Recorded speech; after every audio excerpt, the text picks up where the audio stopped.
जी नमस्कार। नमस्कार सर।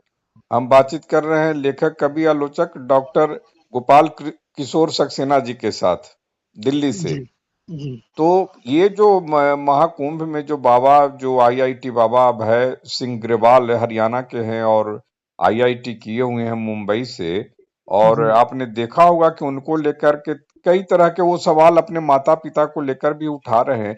आप जी इसमें साहित्यिक पक्ष और मनोवैज्ञानिक पक्ष और पारिवारिक पक्ष और सामाजिक पक्ष सभी को मिलाकर किस रूप में देखते हैं? क्या समाज में सिर्फ उनके लिए अभय सिंह ग्रेवाल के लिए समस्या है या फिर एक अपने देश में खासकर अगर इसको देखा जाए माता पिता और बच्चों के बीच में, चूंकि जी आप अपने खुद एक अच्छे माता पिता रहे हैं, आपके सभी बच्चे जिस रूप में हैं जगह जगह नौकरी में हैं, जी आपका क्या अनुभव हुआ अभय सिंह ग्रेवाल को देख करके? मुझे लगता है कि ये वैचारिक स्तर पर खुद दिग्भ्रमित हैं और निर्णय कर नहीं पाए हैं कि इनके लिए गालिब की ये लाइन जरा ज्यादा मुफीद बैठती है कि बक रहा हूँ जुनून में क्या क्या कुछ कुछ ना समझे खुदा करे कोई। तो ये जो है एक लेवल पे इनको आप मान लीजिए तार्किक और उसमें कई सारे कुतर्क भी जुड़ जाते हैं। इनका सामाजिक पक्ष जो है वो भी ऐसा नहीं है कि जिससे कुछ प्रेरणा मिले या प्रेरक तत्व मिले। ये अपनी बातों के शगुफे उड़ाने वाले या भीतर से अपने आप को एक इंटेलेक्चुअल शो करने वाले या अपनी धारणाओं को एक स्तर पर आरोपित करने वाले। तो ऐसे मुझे तो ये भी लगा कि ऐसे स्थल पर ऐसी जगह पर इस तरह की बातें जो है सुनने वाले को भी कंफ्यूज करती हैं और वह खुद भी कंफ्यूज लगते हैं क्योंकि इनका जो है पक्ष जो है वो साफ हो ही नहीं पाता। दूसरा मैंने यह भी महसूस किया इनको सुन करके कि जब इनसे प्रश्न पूछे गए तो उन प्रश्नों पर केंद्रित न होकर यह ऐसा लगा जैसे जो इनके भीतर घुमड़ रहा है या जो इनके भीतर कुछ अनावश्यक या एक अंतर्द्वंद सा चल रहा है अपने बौद्धिक स्तर का या अपने अपने आईआईटी के ज्ञान का, उसको जो है जाहिर करने का कोशिश कर रहे हैं जो कि मुझे नहीं लगता कि किसी श्रोता के या सुनने वाले के गले में उनकी बात उतरी होगी। तो जनपक्षधरता को लेकर के मनुष्य की संवेदना को लेकर के ऐसे धार्मिक आयोजन की सार्थकता को लेकर कोई ऐसी बुनियादी बात उन्होंने नहीं कही जिससे कि लगे कि ये आदमी आईआईटी का है। और थोड़ा सा निराशा भी होती है ऐसे लोगों की इस तरह की बात सुनकर जो कि पूरे बौद्धिक छलावा या एक इंटेलिजेंस अपनी बताने के लिए आईआईटी का तो एक है मैनरिज्म एक। तो इसलिए ओवरऑल निर्भय जी निराशा ही होती है इस तरह के लोगों की बात सुन करके। इसका कोई क्रिएटिव पक्ष या रचनात्मक पक्ष या सृजनात्मक पक्ष नहीं लगता।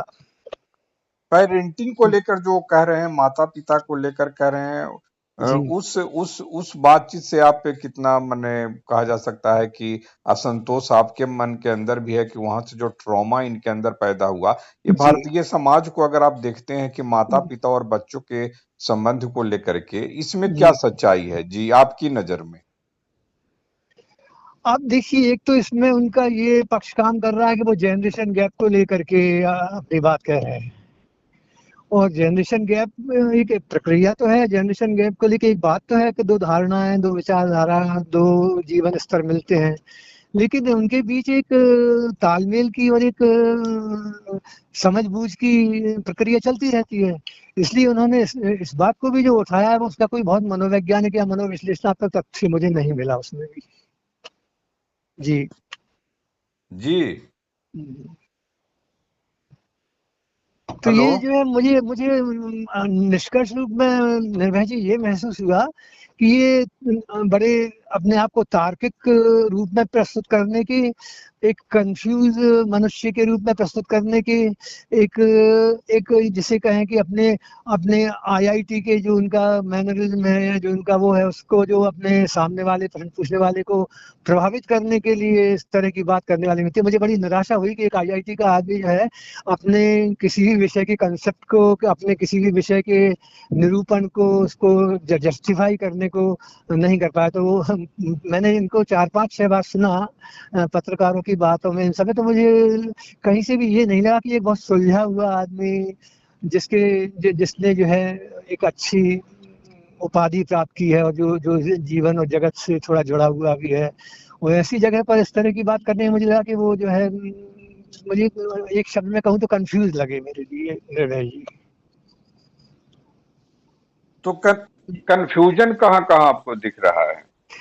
देखिए क्या होता है निर्भय जी कि जब हम किसी ऐसे व्यक्ति को सुनते हैं तो लगता है कि उसकी स्थापनाओं में, उसकी मान्यता में, उसके तर्क में कोई ऐसी बात होगी जो कि दिल में गहरी उतरेगी।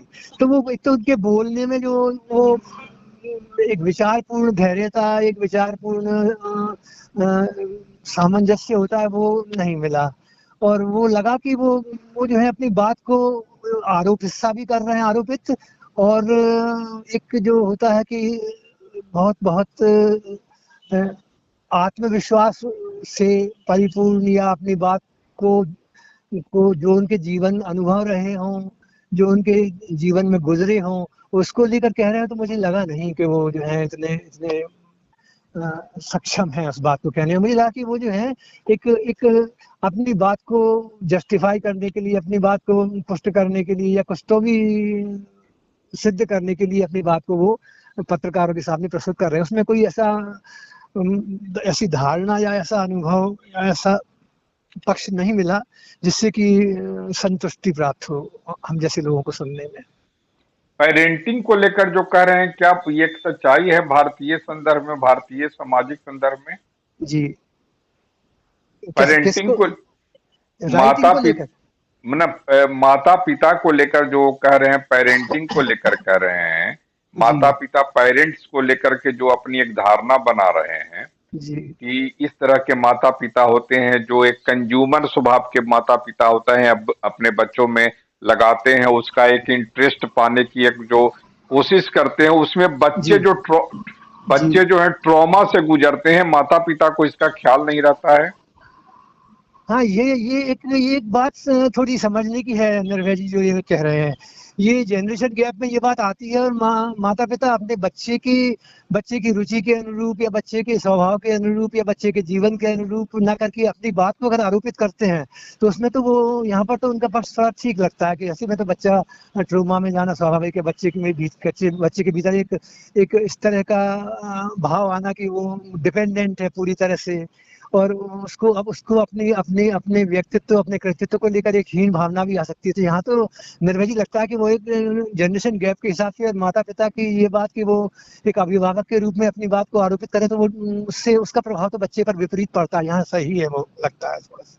जी लेकिन आप उनके इसी स्वभाव से वो कनाडा जाते हैं, जी नौकरी जी करते हैं, और जी उससे वो कहते हैं कि उनका शिफ्टिंग जो है अध्यात्म की ओर हुआ। तो आप अध्यात्म को क्या समझते हैं और उनके अध्यात्म में से कहाँ अंतर पाते हैं, और दरअसल अध्यात्म है क्या ऐसे समाज में जहां बहुत कुछ चीजें मुश्किल होती जा रही हैं? जी। ये बहुत बहुत गहरा प्रश्न किया निर्भय जी आपने, क्योंकि ये जो है ये बड़ी एक सहज प्रवृत्ति है आदमी की अध्यात्म में जाना। इसको लेकर के किसी भी तरह का वक्तव्य, इसको लेकर किसी भी तरह की प्रचारात्मक चीजें जो है वो एप्लीकेबल नहीं होती। तो मुझे लगता है कि ये आईआईटी करने के बाद ये आध्यात्म की ओर गए तो हैं बेशक, लगता है उनकी बातों को सुनकर, उनके पहनावे को देखकर, कुंभ में उनकी उपस्थिति को देख करके। लेकिन अध्यात्म को लेकर एक जो गहन चिंतन, अध्यात्म को लेकर जो एक कुछ हल्का फुल्का या एक गहरा सच पा लेना, या एक जीवन और जगत के प्रति एक पुष्ट धारणा बना लेना, ये सारी चीजें उनमें नहीं दिखी मेरे लिए। वो अपनी बात को इतने धारा प्रवाह और इतने बेबाक तरीके से कह रहे हैं कि लगता है कि इसमें एक वैचारिक धैर्य या एक वैचारिक पुष्टता का जो है मुझे अभाव मिलता है। इसलिए मुझे नहीं लगता कि ये, मुझे लगता है अगर साफ साफ कहूँ तो ये ओढ़ा हुआ अध्यात्म लगता है निर्भय जी मेरे लिए।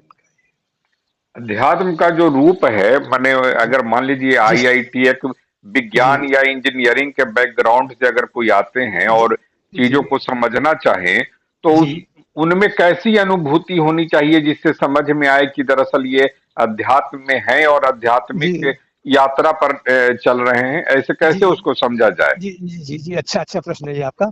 ये क्या है, निर्भय जी की बात जो है ना, जब निकलती है तो वो दूर तक जाती है, वहीं नहीं रह जाती।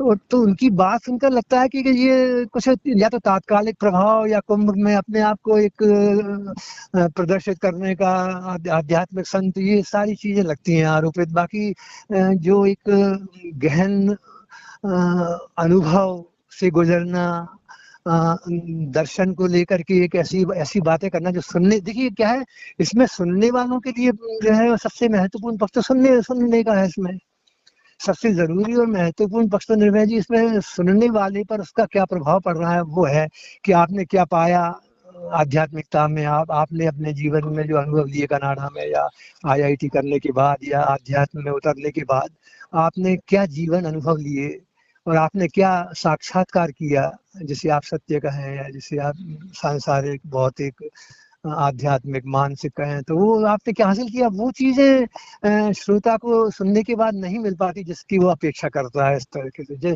जैसे हमने कई संतों को, कई इस तरह के व्यक्तियों को सुना, तो जो दिल में उतरती है बात, जो लगता है कि मन को छू गई, स्पर्श कर गई, वो नहीं लगा। इससे थोड़ी निराशा भी हुई निर्भय जी, इससे थोड़ी सी कि इस तरह की जगह स्थान पर इतने सारी बातों के बीच ऐसी बातें सुनने को नहीं मिली जो कि लगता कि चलिए कुछ इन्होंने पाया, कुछ कुछ इन्होंने हासिल किया, वो तो नहीं मिला। इनके अंदर की जो कमियां दिख रही हैं, वो कमियां क्यों दिख रही हैं? क्या अध्यात्म को भी ये अभय सिंह ग्रेवाल सही ढंग से नहीं समझ पाए हैं और उनको डेप्थ में जाने की जरूरत है? क्या जी अध्यात्म का पथ इनको अभी मिला ही जी नहीं है? जी जैसे इनका ये कहना कि मैं कल की अवतार हूँ, महादेव जी से संवाद करता हूँ, एक कृष्णा अवतार हूँ, और जी राम के साथ ये अपने आप को नहीं जोड़ते हैं कि राम के को लेकर कहते हैं कि उनके पास मर्यादा का पथ है और मैं मर्यादित तो हो नहीं सकता हूं। ये फ्री बिल का मामला भी आपको लग रहा है कि फ्री बिल जो होता है एक आदमी जी की जो इच्छा शक्ति, फ्री मैंने एकदम जो मुक्त ये इच्छा भाव या इच्छा शक्ति जिसको कहा जाता है, बिल जी पावर। बिल पावर तो खैर अलग थोड़ा हो जाता है फ्री बिल से। जी बिल पावर में आपके करने की क्षमता पर निर्भर करता है कि आप क्या करते हैं, लेकिन फ्री बिल माने हम कुछ भी कह सकते हैं, उसको आप किस रूप में देखते हैं? जी। जी जी, देखिए इसमें वैचारिक स्वच्छंदता और सोच को मुक्त भाव से महसूस करने का पक्ष तो इसमें आ जाता है कि वो अपनी धारणा व्यक्त कर रहे हैं इन सारे देवों को लेकर के। लेकिन इसमें भी जो है ना वो गहराई नहीं है निर्भय जी। अपनी बात को उन्होंने इसी सब्जेक्टिव कहा है विषय को लेकर के, लेकिन विषय के भीतर जाने में और उस विषय को पुष्ट करने में ये एक अलग चीज हो जाती है।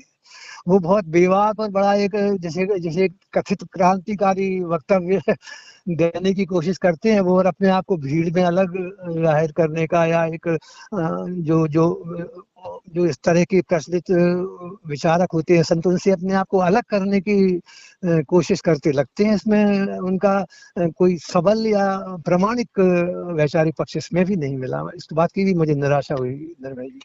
क्या आप तो ओशो रजनीश को करीब से सुने जी भी हैं, जानते जी भी हैं, जी जी बिल्कुल। कहीं न कहीं यात्रा में, जीवन पथ में कहीं न कहीं मैंने जी देखने, उनको समझने का भी मौका, उसी क्षेत्र से भी आते हैं, एमपी जी से जी ही। जी जी जी क्या दोनों सारे। में कुछ कुछ लोग तुलना करते हैं, क्या दोनों में कोई ऐसी सच्चाई है? ओशो को अगर इनको रखते हुए अगर डिफाइन करें, दोनों में क्या अंतर है? अगर ओशो को भी हम यहाँ पर लाते हैं थोड़ा सा तो।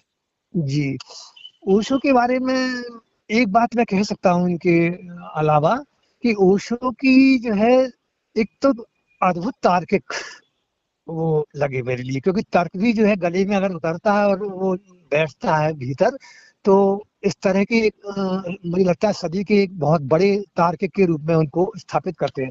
दूसरा उनका ये पक्ष नकारात्मक और सकारात्मक दोनों में जाता है कि वो धारा के विपरीत, धारा के विरुद्ध सोचते हैं बहुत ज़्यादा। चाहे वो सेक्स हो, चाहे वो धर्म हो, चाहे वो जीवन हो, चाहे वो मृत्यु हो, इसको लेकर के निर्भय जी जो वो बिल्कुल अलग तरह की धारणा व्यक्त करते हैं। वो मृत्यु को उत्सव और वो बड़ा एंजॉय करने वाला और नृत्य करने वाला और गाने वाला पक्ष मान लेते हैं। तो ये बात सुनने में तो बहुत अच्छी लगती है, लेकिन जीवन में उतारने में संभव नहीं हो पाता, क्योंकि दुख और वेदना तो होता है किसी के चले जाने पर। तो उनकी कुछ तर्क ऐसे हैं निर्भय जी कि वो धारा के विरुद्ध सोचने वाला आदमी है। प्रचलित धारा, प्रचलित धारणा, प्रचलित प्रवृत्तियां, रीति और उसके मार्ग और निर्धारण, इसके वो विपरीत सोचते हैं। तो ये लोगों के लिए बड़ा हॉन्ट करता है, बड़ा अपील करता है।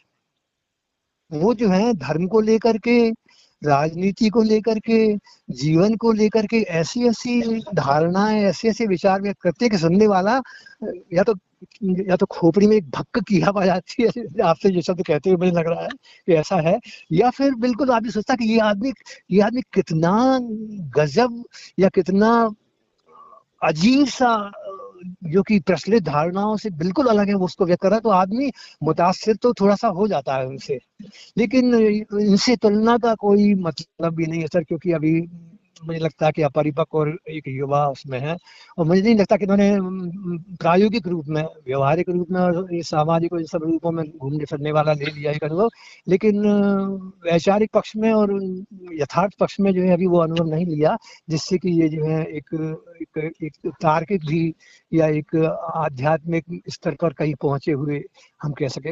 रजनीश और इनका तुलना नहीं कर सकते। रजनीश एक विचारक के रूप में भी हमें स्वीकार करना पड़ेगा। उनकी संभोग से समाधि ले लीजिए आप, चाहे कबीर पर उनकी 4-5 पुस्तकें हैं उनको ले लीजिए सर। तो उन्होंने एक सोच के नए धरातल को तो प्रस्तुत किया रजनीश ने। उनको लेकर दो तरह के पक्ष तो पक्का है निर्भय जी। एक तो वो कि वो जो है भयानक रूप से तार्किक है और अपनी सदी से कई सदी आगे बढ़ने वाली बातें करते हैं। वो ये उनकी चतुराई मान लीजिए, उनका कौशल मान लीजिए, प्रोफेसरी का सागर में गाड़ल वाला है वो प्रोफेसर। तो अद्भुत तार्किक और अपने समय से आगे की सोच वाले और एक विचारक के रूप में तो उनको स्वीकृति देनी पड़ेगी, क्योंकि भारत में एक बड़ा समूह है उनका, विदेशों में भी, अमेरिका में और सारा कुछ।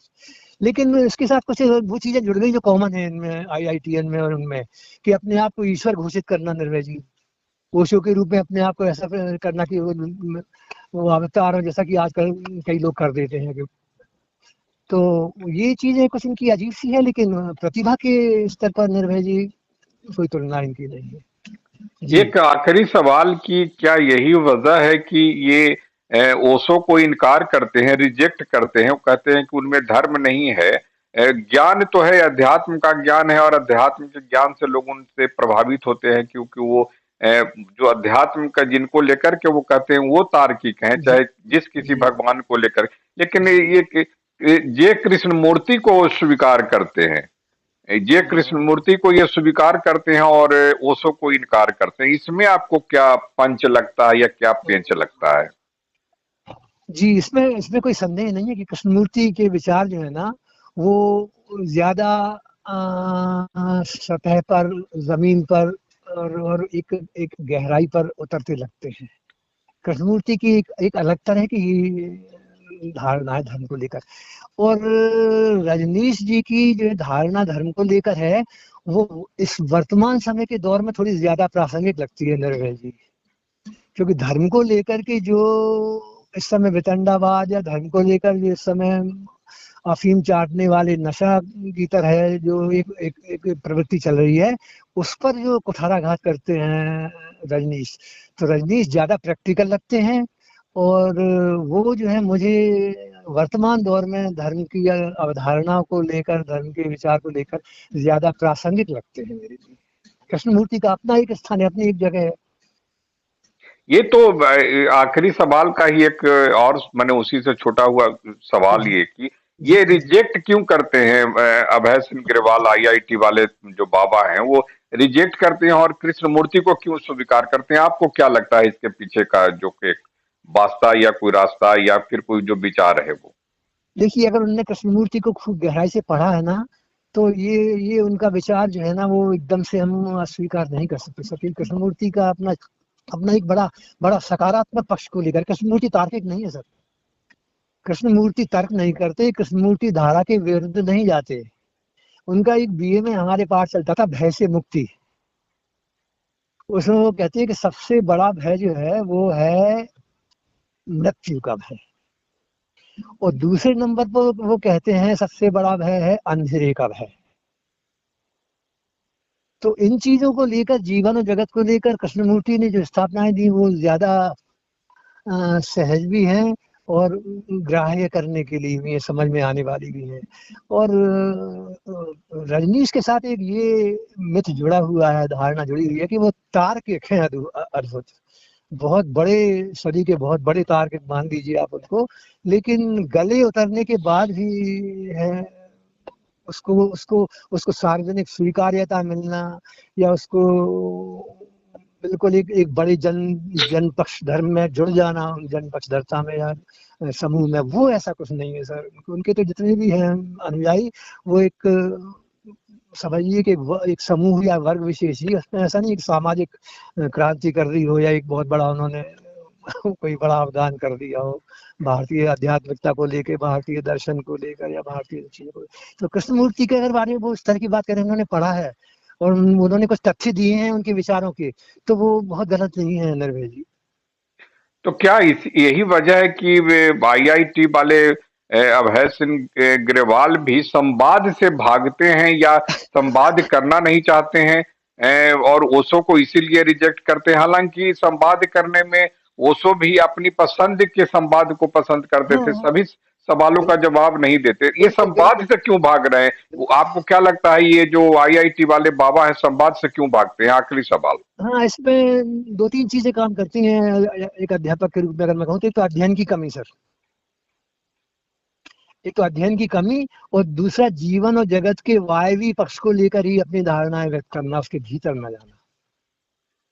तो कभी कभी क्या होता है सर, ये भी रिजेक्ट तो कर रहे हैं, रिजेक्ट रजनीश को, लेकिन पैटर्न वही है कि चमत्कारिक बात करना, धारा के विरुद्ध बात करना, अपने मत को आरोपित करना। तो कोई क्रिएटिव या रचनात्मक या सृजनात्मक पक्ष नहीं है सर निर्भय जी।